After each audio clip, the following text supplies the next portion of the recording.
Bencana alam kerap meninggalkan dampak panjang bagi masyarakat terdampak. Di tengah proses pemulihan, kehadiran relawan menjadi bagian penting sebagai wujud dukungan kemanusiaan baik dalam menyalurkan bantuan, mendampingi hingga menguatkan korban.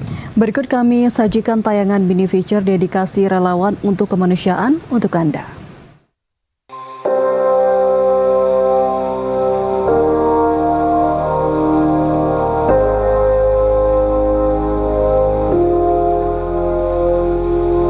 Bencana banjir bandang dan tanah longsor yang melanda Aceh di penghujung November lalu meninggalkan daya rusak yang luar biasa.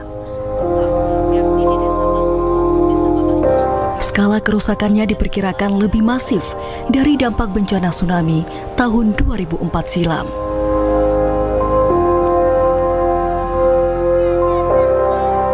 Rumah-rumah terendam, fasilitas umum rusak, dan warga terpaksa menyelamatkan diri dengan kondisi seadanya.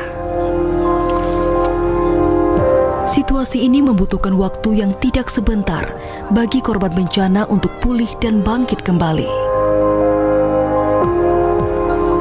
Perhatian dan bantuan dari berbagai pihak sangat dibutuhkan, salah satunya oleh relawan.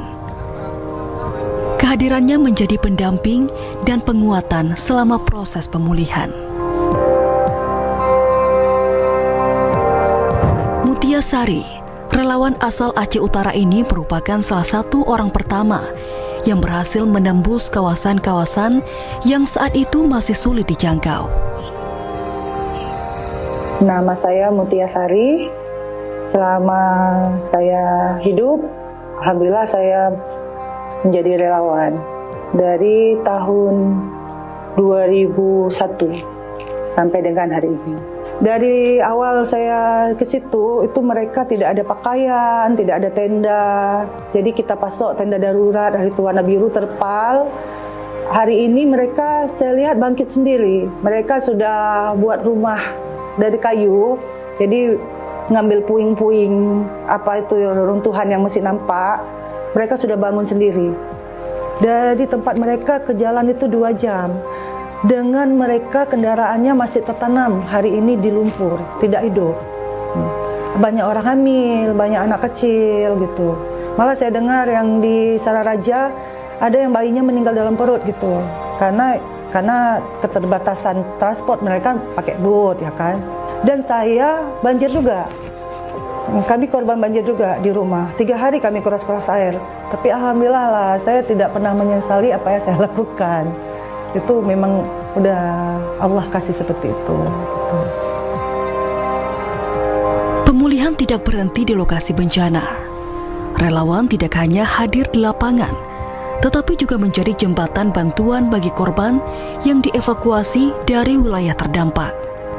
Salah satu rumah singgah Blood for Life Foundation menjadi tempat bernaung bagi korban bencana dan keluarganya yang dirujuk ke Banda Aceh untuk mendapatkan pengobatan dan juga perawatan.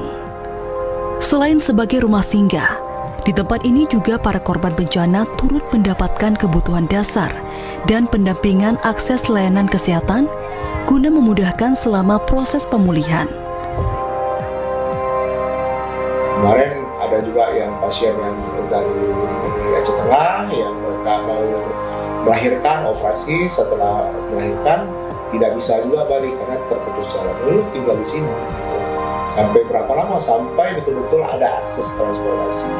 Terus juga ada masyarakat yang memang sudah waktu yang pulang, tapi kondisi rumahnya masih tenggelam, juga masih berlumpur. Kita tetap menerima. Kemarin ya lebih kurang ada 7 keluarga lah. Jadi tetap di sini jadi posko untuk mereka-mereka yang pasien-pasien, yang manusia-manusia yang terdampak. Kami tidak batasi, tetap tinggal di sini. Uluran tangan relawan yang hadir pasca bencana adalah wujud kepedulian yang memberi kekuatan juga harapan untuk kembali bangkit. Bencana mungkin berlalu, namun kepedulian tak pernah benar-benar pergi. Para relawan akan selalu kembali hadir saat panggilan kemanusiaan membutuhkan.